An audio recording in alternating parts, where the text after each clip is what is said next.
2 days before Christmas, my son called and said 6 words that took everything I thought I knew about being a father and reduced it to ash.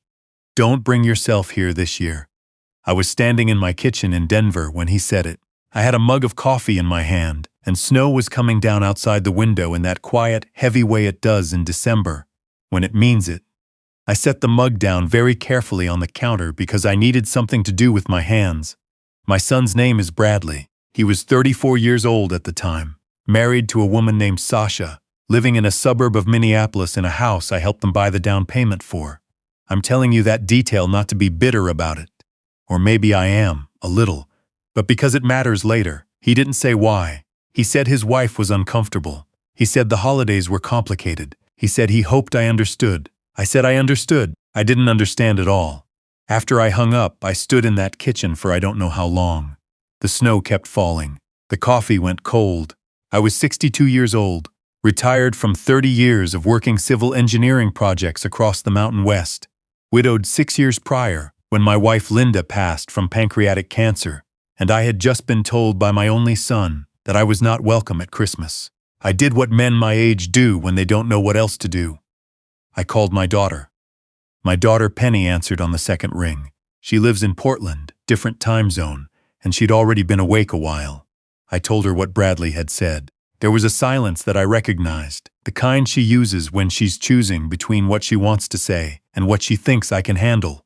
He let Sasha make that call, she said carefully.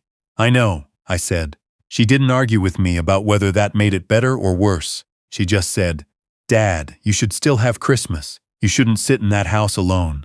I made a reservation at a restaurant downtown, a steakhouse I'd been to once with Linda for our anniversary. It felt strange making a reservation for one, but the woman on the phone was kind about it and didn't make me feel the way I expected to feel. Christmas Eve, I drove downtown through the snow and sat at a corner table and ordered the prime rib because Linda always said it was the best in Denver, and I'd never ordered it without her because it felt like something we shared. I ordered it alone that night and I couldn't taste it. Not because it wasn't good. It was fine. I just couldn't taste anything. That's when I noticed the man at the table beside me. He was older than me by at least 10 years, broad-shouldered, with close-cropped white hair and the kind of face that has earned every line on it. He was eating alone too, but he didn't seem uncomfortable about it the way I was. He was reading something on his phone and drinking a glass of Burgundy, and there was a stillness to him that I envied immediately. His name was Garrison. I didn't know that yet. What I knew was that when I knocked my water glass and it tipped toward his table, he caught it before it went over. He set it back in front of me and said, "Rough night?" I laughed, something I hadn't expected to do. I said, "Rough couple of days." He nodded like he understood that completely, and maybe he did. He said his name was Garrison Webb. He was a retired high school principal widower in Denver visiting his sister's family for the holiday. His sister had gone home early with a migraine and he'd stayed because, in his words, the wine was too good to waste. We talked for 2 hours. I don't remember the last time I talked to a stranger for 2 hours about anything. We talked about our wives. His had passed 8 years before mine, and about the particular strangeness of being men our age who had outlived the people who made sense of everything. We talked about our kids. I told him about Bradley and what he'd said. Garrison was quiet for a moment. Then he said something I wrote down when I got home. He said, "The people who are supposed to love you don't always know how. That doesn't make you less worth loving." I drove home in the snow and sat on the couch in the dark and thought about that for a long time. He gave me his number before we left the restaurant. He said he was back in Phoenix, where he'd retired to, but that he came to Denver twice a year to see his sister Miriam, and that I should come to dinner with them next time, if I was willing. I told him I'd think about it. I thought about it for about 4 days, and then I called him. His sister Miriam answered the first time, because Garrison had left his phone in the kitchen. She had a voice like someone who had spent a lifetime feeding people, warm and a little demanding, and before I'd said 20 words, she had already decided I was coming to Sunday dinner when Garrison was next in town. The next 6 months were quiet ones. I retired from the last consulting project I'd been doing part-time. I sold the truck I never drove anymore and got something smaller. I called Penny more. I did not call Bradley. Bradley called me once in February on my birthday. He sent a text first that said, "Happy birthday, Dad," and then called about an hour later. We talked for 12 minutes. He asked how I was. I said fine. He said they were good. He said Sasha sent her regards.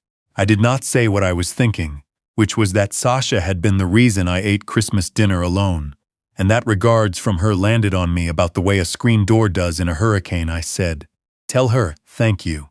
He said he would. He didn't ask if he could visit. He didn't ask about Thanksgiving or the summer or any of the empty spaces in the calendar that used to mean something. He said he had to get going, and I said of course, and we hung up. I sat with the phone in my hand and thought about all the birthdays before that one.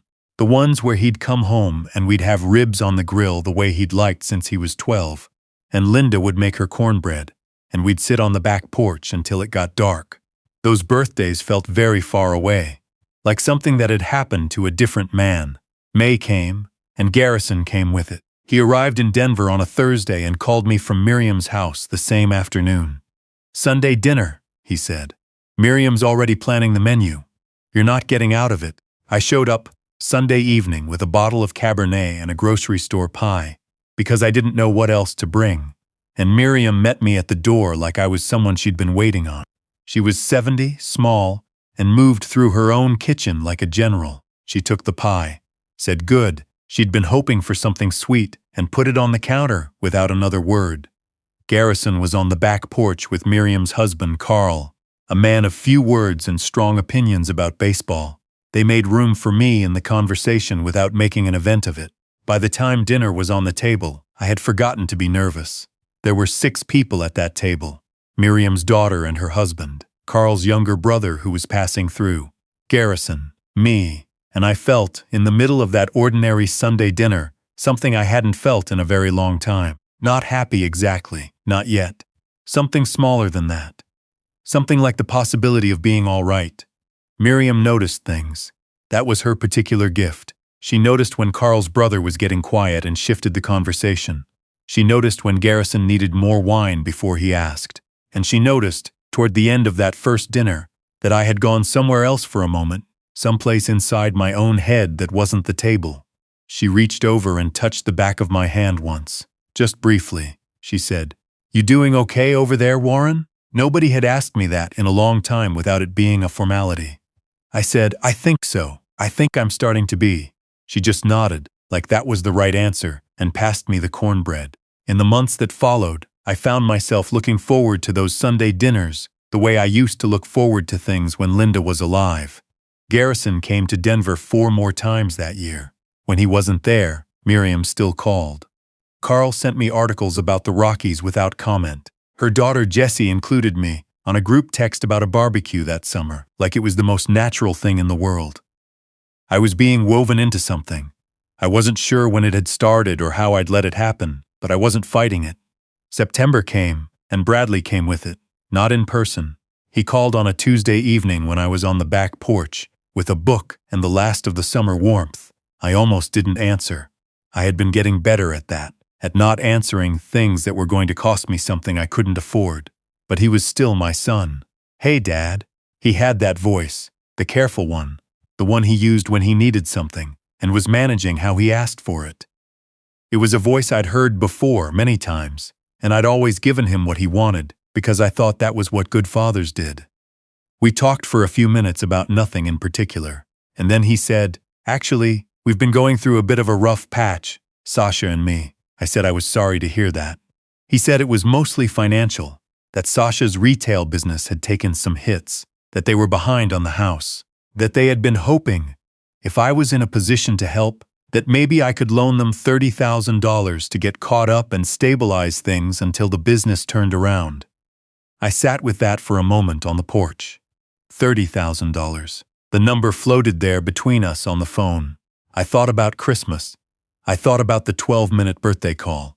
I thought about every holiday that had quietly become something I spent without him. I said, "Bradley, have you talked to a financial advisor?" He said he didn't need a financial advisor, he needed his father.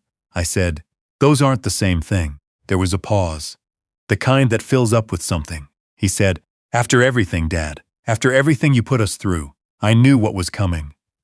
I had heard pieces of this argument before over the years in smaller doses, that I had worked too much when he was young, that I had let Linda manage things at home while I was on project sites all over the West, that I had not been present in the ways that mattered to him. There was truth in some of it. I'd be lying if I said there wasn't. I was gone a lot. I missed things I can't get back. I know that. But I was also a man who had stayed, who had never left, never given up, never stopped trying to maintain a relationship that he kept making harder to maintain. I said, I hear that you're struggling. I want to help you figure out a path forward. But I can't give you $30,000, Bradley. Not like this. Not when the last time we were together was. I stopped, counted back. It had been 14 months. 14 months since I'd seen my son in person. He said, Are you serious right now? I said, I am. He said, Fine, then don't bother calling. And he hung up. I sat on the porch until the sun went down. I watched the light change over the Rockies until there was nothing left to watch. Then I went inside and I called Garrison. He answered and I told him what had happened. He didn't say anything for a moment. Then he said, Come down to Phoenix. I said, Garrison. He said, Miriam's already going to say yes when I ask her. Come down. We've got a guest room and Carl will make his chili and you can tell me the rest in person. I drove down to Phoenix that weekend. 14 hours in the car, which I probably shouldn't have done at 62, but which felt necessary in the way that moving sometimes does when staying still seems impossible. I listened to an audiobook most of the way and talked to Penny once from a rest stop in New Mexico. She said, Dad, I'm proud of you for saying no. I said, It doesn't feel like something to be proud of. She said, I know. That's how you know it was the right call. The weekend in Phoenix was exactly what Garrison had promised. Miriam made chili. Carl watched a game and invited me to watch with him without ceremony. Garrison and I sat on the back patio in the desert evening air and talked until past midnight. About Bradley and Sasha, about Linda, about the question I'd been carrying for years without knowing how to name it. Garrison said, You've been trying to earn your way back into a relationship that your son decided he was done with years ago. You can't pay your way back in, and you can't love your way back in either, not when the door is locked from the inside. I said, Then what do I do? He said, You live. You live well. You let the people who show up for you actually show up. Miriam appeared with 2 more cups of coffee she hadn't been asked to make and set them down without a word, which I had come to understand was her particular way of participating in things. I drove back to Denver on Monday feeling different than I had in a long time. Not fixed. Nothing was fixed. But like something had shifted in my chest, some old weight repositioned, not removed, but moved somewhere I could carry it differently. I didn't call Bradley. He didn't call me. November passed, then Christmas, and this time I was at Miriam and Carl's table in Phoenix, with people I had come to love in the way that only happens when love is freely given. Garrison poured the wine. Jessie argued with her husband about the thermostat. Carl fell asleep in his chair after dinner with a Rockies cap over his face. Miriam gave me a hug at the end of the night and said, This is your table now, Warren. You come back whenever you need it. I cried in the car on the way back to the hotel. Not from sadness, from something else, the specific relief of being received. The years that followed became a different kind of life than I had planned for 62. Garrison and I talked most weeks. I became a fixture at Miriam's Sunday dinners when I drove down, which I started doing every few months. Penny visited Denver in the spring and met Garrison and called him delightful, which made him laugh. I was asked to speak at a fundraiser for a veterans housing project and realized I still had things to say and people willing to hear them. I did not hear from Bradley for 2 years. Not a word, not a text, nothing. And then Penny called me on a Thursday afternoon in October. She said, Dad, I have to tell you something. She said Bradley had reached out to her, that he'd asked about me, that he said things had changed, that he and Sasha had separated, that he was trying to figure out who he was, now that the life he'd built around her had started to come apart. She said he'd asked if he could come to her wedding. Penny was getting married the following April to a man named Stuart who built custom furniture and made her laugh in the specific way that Linda had always said was the whole point of marrying anyone. She had asked me to walk her down the aisle, which I had accepted with more emotion than I let her see in the moment. She hadn't told me she'd reached out to Bradley. I said, Penny, she said, I know, Dad. He's still my brother. I needed him to have the chance to come. But I also need you to know that you are the reason for this day. You are who I want there. Whatever happens with Bradley doesn't change that." I sat with that for a day before I knew what I thought about it. What I thought was, she was right. He was still her brother. That was her relationship to manage, not mine. And I was tired of letting Bradley's choices become the weather I lived in. I called Garrison. He said, "It's a wedding. You'll be surrounded by people who love you. If he shows up, he'll see what he walked away from. If he doesn't, you'll still have the best day you've had in years." He was right, as usual. It was aggravating.